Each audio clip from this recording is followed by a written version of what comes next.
Hello everyone! Today is a quick video and I will be going through things that I picked up whilst I was in Adelaide this week. Some CDs and some records. I've also put in here some records that I haven't shared on the video that I thought I'd actually included in previous vinyl update videos, but I'll put those in as well at the end. I'll start with the CDs first. I can't remember what the store was called. I think it was Streetlight Records, Trio Music. This has Chick Corea, Miroslav Vitus and the legendary Roy Haynes on drums. This is an ECM release from 1986. Chick Corea trios were actually pretty popular in the 80s because they covered a lot of jazz standards as well. It was a fairly traditional acoustic jazz setup that a lot of people had been wanting to hear sort of come back during that time. There were a lot of jazz fusion bands and groups that were going around in the 70s. It was a nice, refreshing change to see that some of these jazz guys were going back to acoustic band configurations, and you can hear some great stuff on this. Of course, it's produced by Manfred Eicher. You've got The Loop, I Hear a Rhapsody, Cole Porter's Summer Night, and Night and Day. Then we've got a couple of Roy Haynes compositions, Hitting It and Mirror Visions, which is actually quite good, and closes out the disc. This is in just one of those digi sleeves, very thin digi sleeves. I don't really like the thin digi sleeves. I like the jewel cases better. The next one I got I was pretty happy with because this is part of Columbia's Miles Davis bootleg series, and this is the volume 7. That's what happened. It covers the years 1982 to 1985. And this was his second wave. So after he had finished his electric period in 1975, he went into a hiatus for about 5 years.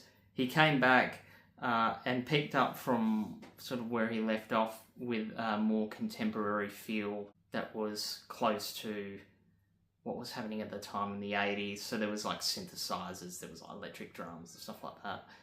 During these performances, it looks like he's performing stuff from the You're Under Arrest album, which came out, I think, in 1985. He covers the theme from Jack Johnson, which is, I think, 1970, so that goes back a fair bit. And some stuff off Star People and The Man with a Horn, which are 80s releases as well.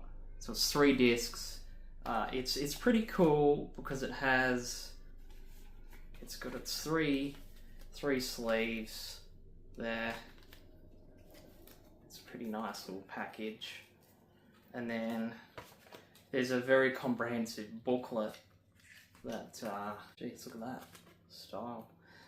Very good booklet in there, and there are different liner notes from different band members. You've got people like Daryl Jones, who was one of his bassist players, Marcus Miller as well, who contributed quite a lot to the 80s Miles Davis output, Michael Stern, Steve Berkowitz, who's a producer. You got like some good colour photos from sort of that period of time. This was his later period. He would go on to make some records after 1985. He would pass away in the early 90s. But this was great to get this because I have some of the bootleg collection already, and this will add to that. I haven't quite got all of them, but I will perhaps one day have all of it.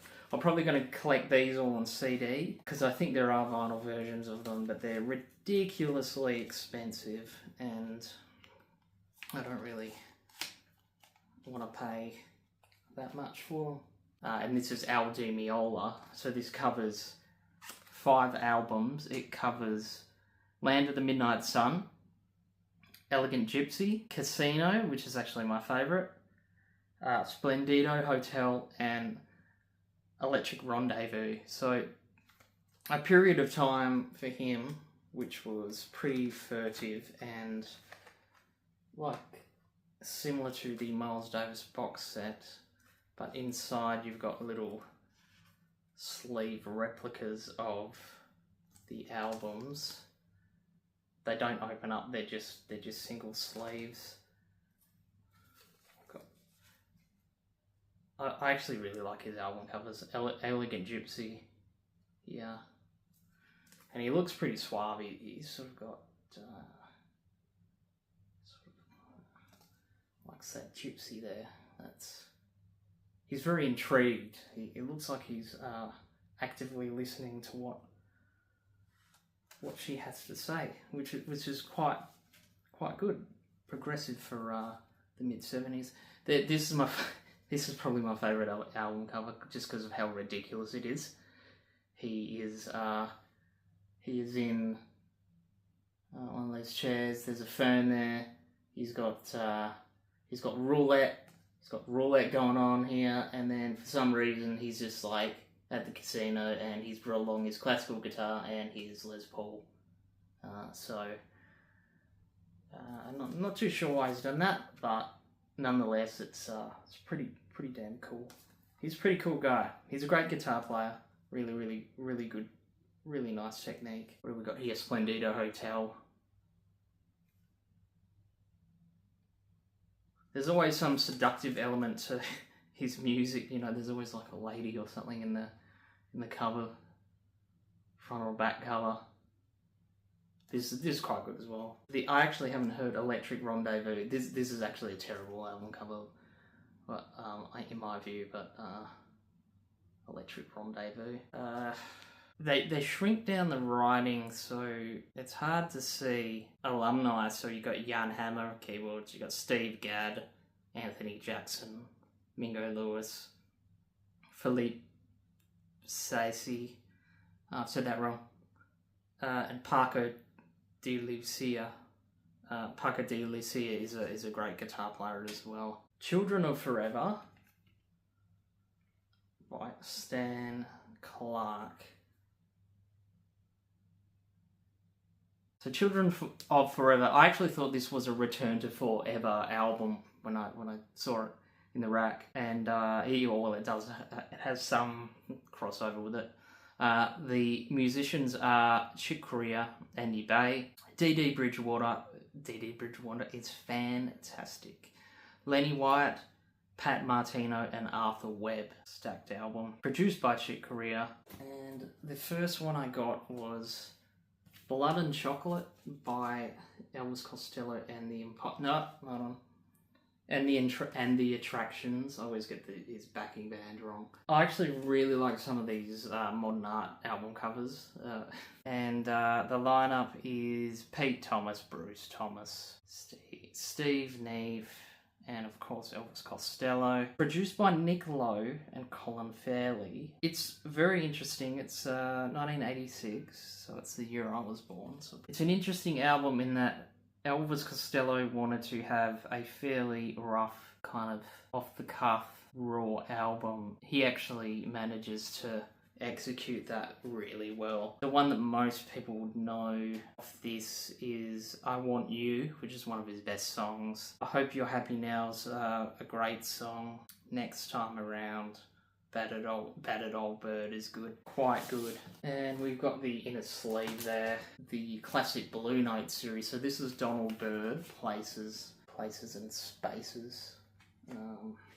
So Donald Byrd would integrate himself into this jazz, funk, pop hybrid in the 70s, and he was able to, along with people like Grover Washington Jr. and George Benson and other people like that, he was able to fuse jazz with pop as well, getting vocalists in on some of the tracks.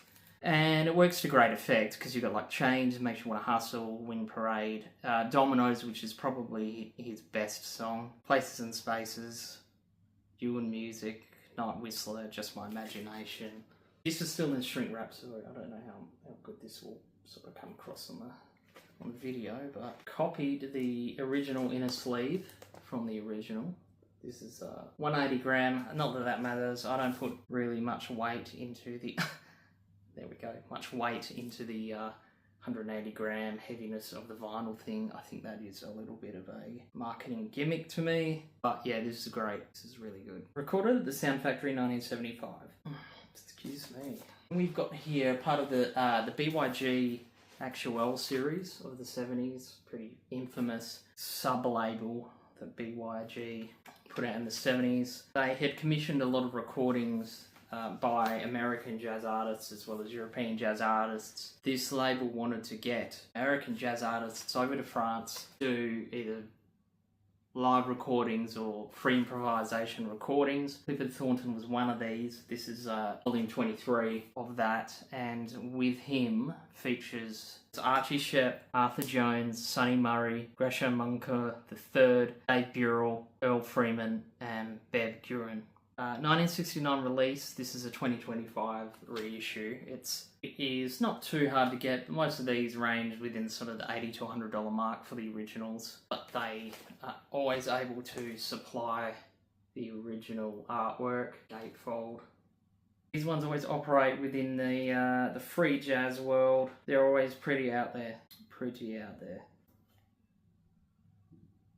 Again, they say 180 gram, I don't really care, I just actually want to have it. And the fact that these are all mostly reissued now makes it affordable for people to actually have them. Local Hero, original soundtrack by Mark Knopfler.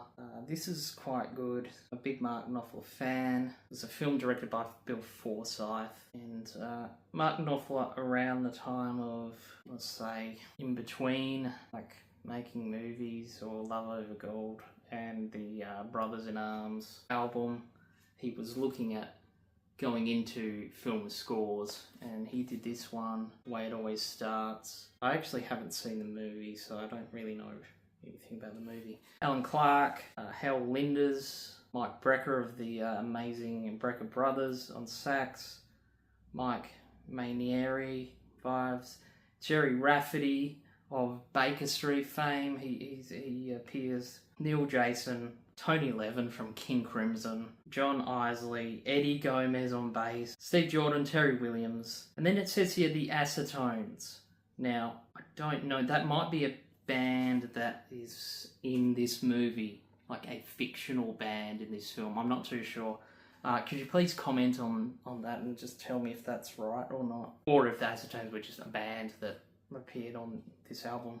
Very last one I've got here is I went to see Viagra Boys in January. The Viagra Boys were absolutely brilliant and were great.